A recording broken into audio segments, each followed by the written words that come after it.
First, go to the bottom right corner of your screen and right-click the speaker icon on the taskbar. From the menu, click Open Sound Settings. Scroll down until you find the Input section. Make sure the correct microphone is selected under Choose Your Input Device. Now look for the Test Your Microphone section. Start speaking into your microphone while watching the input level bar. If the blue bar moves and reaches higher levels as you speak, it means your microphone is working properly. If the bar doesn't move, make sure your microphone is connected correctly and selected as the default input device.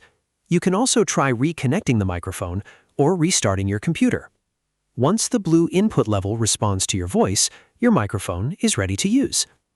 And that's it. If you found this video helpful, don't forget to like the video, subscribe, and press the bell icon for more quick tech tutorials. Thanks for watching.